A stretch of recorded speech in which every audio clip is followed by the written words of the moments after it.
kung paano nagwawala si Bato de la Rosa, kung paano sinasabi ni Bato de la Rosa, no? This is the worst government. Naalala niyo yon? Yung pag-arrive niya doon sa Senado, ang unang banat, sigaw ni Bato de la Rosa, this is the worst government.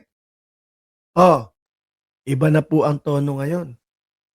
Nahimasmasan na ho, mga kababayan, itong si Bato de la Rosa. At ang sinasabi ho, mga bossing, parang nagmamakaawa na. BBM, wag mo ako ipadala sa dahig. Sir, wala naman akong personal na galit sa iyo. Sir, wala ka naman personal na galit sa akin. Wag mo ako ipadala sa dahig. Eto ho, mga kababayan.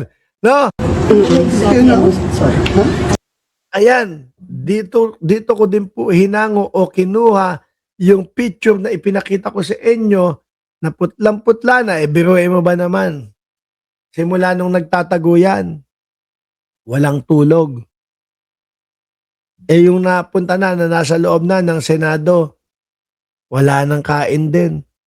Sino ba naman makakakain ng maayos nun? Kapag ka nahatulan ng guilty to sa ICC, reclusion perpetua. Ilang taon na ho si Bato de la Rosa, mga kababayan? Let's say 60? Hindi ko alam. No? Sabihin mo na, 60. Pagka nahatulan ng guilty, plus 40. 100 taon. At tingin nyo, paano uuwi ito? Lalakad? O nakakahon? O nakagarapon? O ngayon, pakinggan ho natin si Tobats, mga kababayan. Game. Sir, sorry. Ano kung gusto niyong gawin ng pangulit sa akin, sir, at this point in time? Huwag niya ako ipadala sa dahil. Yun lang naman. Kahit sa angkot dito sa Pilipinas, pamilya Pilipino, Mr. President. Sandali. Hindi ko lang humapigilan, mga kababayan. Hindi ko lang humapigilan, mga kababayan, na matawa. Kasi naaalala ko yung mga unang araw ni Bato de la Rosa na si dating Senador Antonio Trillanes, ang sinabi niya, samahan siya doon sa dahig, samahan yung mga aresto at si Trillanes ang magpusas dito kay Bato de la Rosa. Pero bakit parang iba na ho ang tono? Nakaligo na? Nahimasmasan na? Nagmamakaawa na, Pangulong Bongbong Marcos. Pareho tayong Pilipino, kung pwede lang. Kung meron akong pananagutan, panagutan ko dito sa ating local code. Huwag nyo sa Alam mo, sorry Bato de la Rosa. Nung panahon ninyo, ang yayabang nyo. Nung panahon ninyo, parang walang makakagalaw sa inyo. Hindi nyo binigyan ng tsansa, no? Yung mga pamilya ng mga biktima, ng mga tongkang, nung kayo ay nanunungkulan. Hindi nyo pinakitaan ng magandang laban o patas na laban. Kaya ano ginawa nila?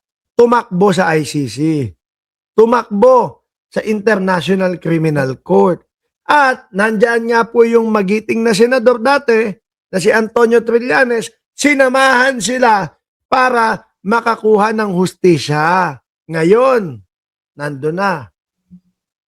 Ngayon, gusto nyo, litisin kayo sa ating bansa. Kung ginawa nyo yan, ipinakita nyo na balanse kayo at yung reklamo nila ay haharapin ninyo, malamang walang ICC issue ngayon. Malamang dinidinig yan sa Pilipinas. Kaso wala kayong kaso sa Pilipinas. Doon sa ICC kayo napuruhan. Doon sa ICC kayo, dapat magpaliwanag. Simple lang ba to? Ganito lang yan. Punta ka ng ICC, pag naipaliwanag mo sa kanila ng maayos, acquitted ka. Pagka nakipag-bargain ka, tapos sasabihin mo lahat ng iniutos sa iyo, tapos si Duterte, sasabihin mo yung mga kawalangyaan, na ginawa ng panahon niya, ay nako, siguro ho, hindi ka aabot ng 40 taon na mananatili doon. Siguro kapag ka ho, hindi malayong mangyari. Si Bato de la Rosa, mga kababayan, alam niyo naman, ilang beses na pong takbuhin ito. Hindi po malabong mangyari na makipag-bargain ito, no? Sa ICC o ICC. Makikipag-ugnayan na ako sa inyo. Makikipagtulungan na ako sa inyo. No? Sasabihin ko ang lahat ng aking nalalaman laban sa dating Pangulong Duterte. Kagaya nung sinasabi nila, ginawa ko lang naman po ang trabaho ko. No? Ano ang kasalanan ko? PNP chief lang ako. Makipag-ugnayan ka, makipagtulungan ka. Siguro sabihin na natin, may kaso ka pa din. No? Pero mas mababawasan yung reclusion perpetua. Mas mababawasan yung 40 years na makukulong ka doon. Let's say 10 taon. After 10 years, laya ka na. At ako ho, naniniwala mga kababayan, nung mga nakaraang taon, meron sinasabi si Bato de la Rosa, nakapasok na ang ICC. Sabi niya gano'n. No? Ang ICC po, mga boss chipamo sir, hindi po sila yung talagang nakakapasok ng legal or nakakaano. Paano lang po yan, pasikreto lang po yan mga pumapasok mga kababayan. Dahil ano po ang sabi ng presidente, hindi sila makikipagtulungan sa kanila kasi walang jurisdiction ngayon. Pero nung panahon ng mga reklamo kay Bato de la Rosa, meron. Diba? Kaya palihim silang pumapasok. Ako'y naniniwala mga kababayan na baka yung mga kapulisan o yung ibang mga PNP chief ang humingi ng tulong nakipag-ugnayan sa ICC at sabihin na nakikipagtulungan po kami. Huwag nyo lang kaming ikulong doon sa The Hague. No? Kada merong hearing, ay pupunta po kami. Ganun ba to? Ako naniniwala ako, yung sinasabi mo na pinupwersa sila na magtestigo laban sa'yo. Tingin ko hindi. Baka nakikipagtulungan na sila. Kung ganun ang gagawin mo, makikipagtulungan ka, yang 40 na taon na yan, posible. Baka 5 taon, baka 10 taon. Patuloy mo, pakinggan namin. Kanyaga. Doon. Ang-appeal ko sa kanya. Natatakot ba kayo, sir? Na baka bigla kayong dali? Lintik naman tong ano na to. Ito, reporter na ito. Tignan mo nga ang itsura, namumutla na yung labi, oh. Putlang-putla na, tapos itatanungin pa, natatakot po ba kayo, sir?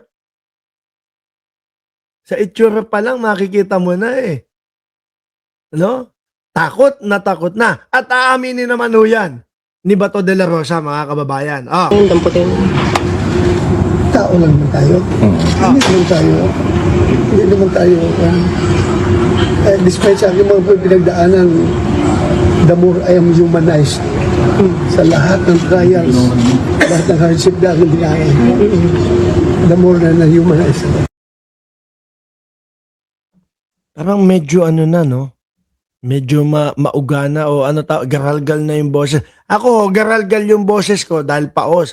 Pero yung bandang huli, habang naririnig ko yung boses ni Bato de la Rosa, alam mo yung tipong pabagsak na yung luha. Pakinggan nyo ulit. Hindi naman tayo.